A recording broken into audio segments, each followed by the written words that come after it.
Hello and welcome again to Immigration News and Views. My name is David Nachman and I'm one of the managing attorneys at the NPZ Law Group.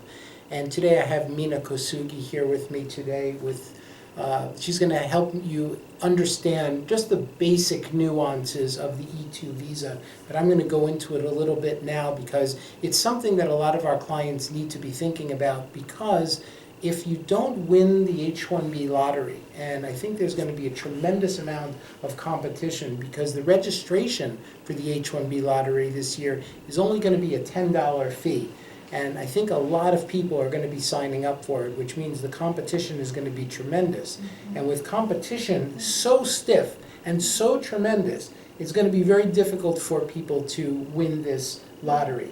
So I think what they have to do, especially for our Japanese clients, our Korean clients, for our clients from Pakistan, our clients from Sri Lanka, our clients from Bangladesh, and other countries around the world that have an investor visa, we have to start thinking about putting together potential opportunities as a fallback position to the H-1B. So, as I mentioned, there are certain countries in the world that have the E-2 visa. The E-2 requires sort of a step-by-step analysis. Let me just sort of give you an idea. Number one, what we do is we discuss, of course, with you, the client, what type of investment you might want to make in the United States. Now, this E-2 visa is different than the EB-5. We're not talking about a permanent investment. We're talking about a temporary investment. And so what it is that we would form a limited liability company, or we would help you to form a limited liability company in any state that you want, number one.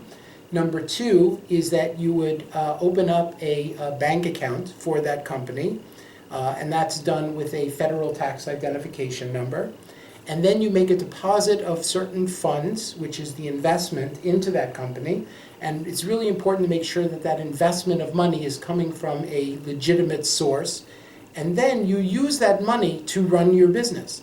So obviously, to run the business, what sorts of things would we have? Number one, maybe open a website. Number two, hire some employees. Number three, to allocate funds toward whatever you're doing the business about. Let's say, for example, if you're going to, let's say you're doing a real estate company, you would probably buy some real estate. You'd buy an apartment. You would maybe hire someone to look after the apartment, to look after the business. You would also have to do a business plan. And what we would do is we would work very closely with a company that would help you to develop a business plan if you don't have the ability to write that business plan yourself. You would also want to lease some office space, and that office space has to be in a commercial office space. Not, unfortunately, the government's looking very carefully at what that office space is. Is it temporary office space? Is it you have a lease for that office space? And then what we do is we sort of bundle all of that together, we package it up, and what we do is we prepare that as a application directly to the U.S. consulate abroad. So in Japan, we would send it to the U.S. consulate, and then they would notify you to come in for an interview. They would ask you about the business and interview you on the legitimate sources of funds. And then if they approve that case, you would be able to enter the United States with an E-2 visa stamp. And that E-2 visa stamp would allow you, every time you come in, it's good for 2 years. And then the visa stamp is good depending upon what country you're coming from. Under the reciprocity table, that would be a long-term visa that you would have.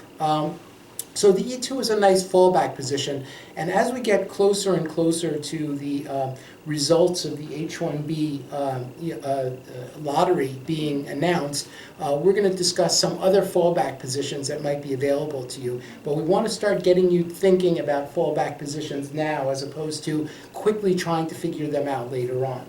So I want to thank you very much for being with us this afternoon.